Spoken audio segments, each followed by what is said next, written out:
Chapter 4, Planning Projects, Part 1. These are our learning objectives.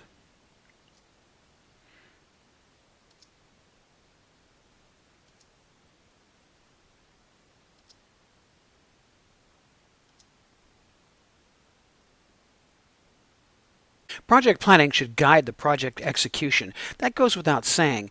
Planning is often the most difficult part for people to grasp. Most of the time, it's on an unappreciated part of the project itself. Now, theory and practice show that good planning is critical to good execution. In fact, the main purpose of the project planning is to smoothly guide the project execution. The more detailed and well done the plan is, the easier and smoother the project goes. Here's an example of the planning processes and their outputs.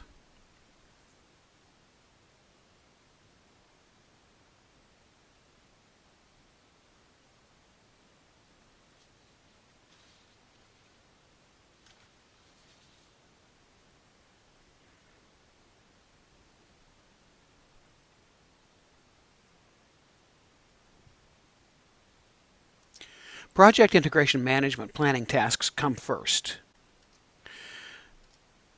Basically, it's coordinating all the project management knowledge and all the project management knowledge areas throughout the entire project lifespan. Sounds daunting.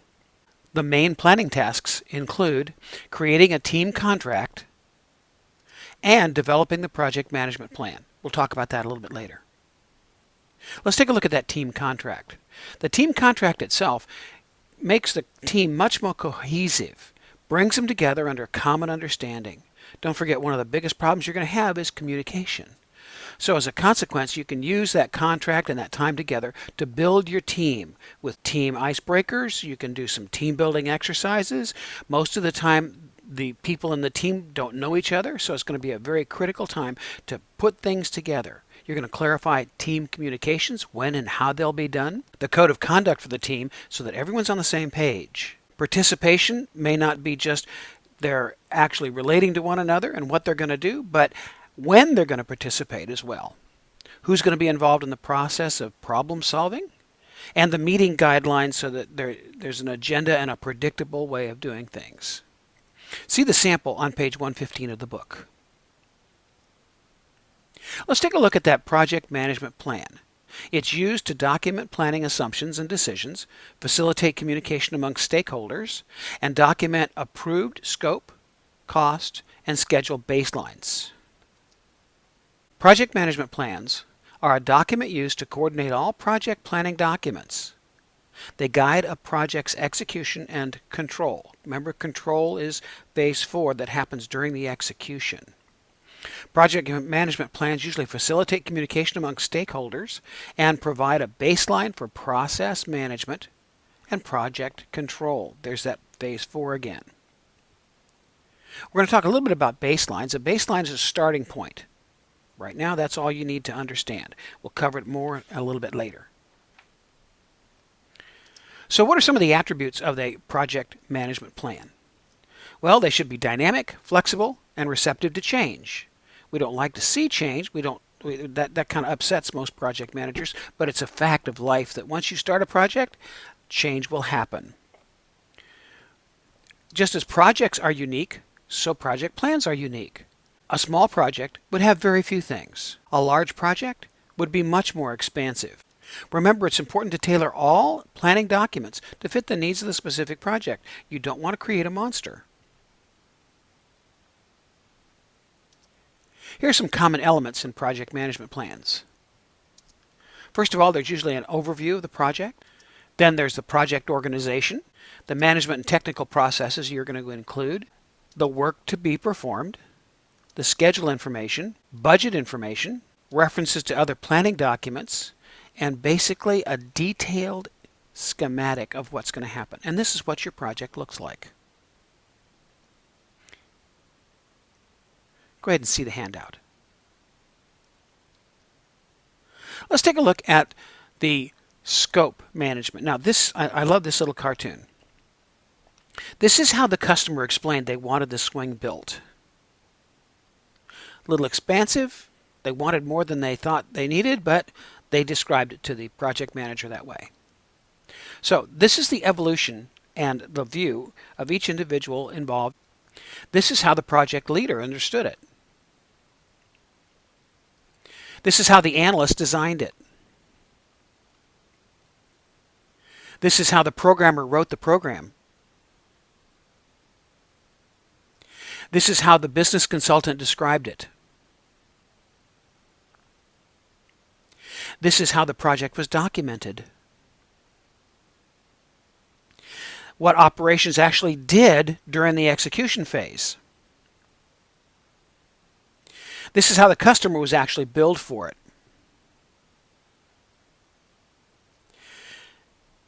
This is how it was supported. I love that one. But in actuality, what the customer really needed was this.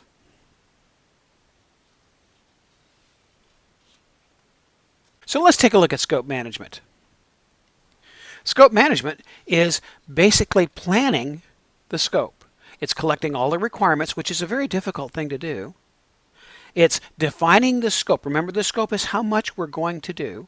And then you create what is called a work breakdown structure, or a WBS. So how do we define the scope? Well, it's not only what is in there, but what's not included in the project. For example, some of your stakeholders may have assumptions that you're going to do things that you need to specifically state, we ain't going to do that. So at that point, you need to say, we will provide the product, we will not provide the training, for example. Goals of the project and the time, cost, resource estimates. We are going to include a baseline. We're going to get to what that is in a minute. And then our performance measures. Don't forget, people do not do what you don't inspect. Don't expect what you don't inspect. So how do we go about defining this scope? Well, normally it's going to take some experts, people who have done this type of thing before, people who are in the company and have had some experience with either the process, the people, or the product itself. You might have a product analysis done by a specialist, and you might hold some workshops that can give you insight into what to expect and how the scope can be defined. Collecting requirements is a big deal. So basically, a requirements management plan, which describes how the planned requirements will be analyzed, documented, and managed, is one of those things that you're going to need. The second one is called a requirements traceability matrix, an RTM, which is a table that lists all the requirements and the various attributes of each requirement and the status, so that you can make sure that you get them all done. This is what one might look like. We've mentioned baseline in the past. Let's just take a look at what a baseline is. Let's define one. So a baseline is a starting point. Now, we all recognize this starting point. So it's a starting point. It's someplace that we begin our measurement. It's an observation that is documented so it can be used for future comparison. It's very important. Without that, we don't know where you are and where to go. So let's talk about how that's used in a work breakdown structure. By the way, this is an example of a work breakdown structure. It's a deliverable-oriented decomposition of a project into smaller components. And you can see how that is actually done here. So we've got the initiation phase on the far left. And you'll notice it's got assign key personnel, prepare project plan, review project plan by team, prepare CM plan, prepare QA plan. So those are all breakdowns of the initiation process, and they're numbered in a special way, in a way that would facilitate us keeping track of every single process there. How do you create one? It's not difficult. A work breakdown structure is a deliverable-oriented grouping of work. We've already said that. It defines the total scope of the project. If it's not in the WBS, it's not going to get done. So the WBS is actually a discrete set of tasks that are grouped together in a logical hierarchy. And there's our example again. It can be shown in two different forms. The form on the right is called a chart form. And then you can also be shown in a tabular form, and this would be a tabular form. It's basically an outline. And notice that this example has 6 different categories at level 2. So foundations, external construction, internal construction, roof, services, yard, and access are all on level 2.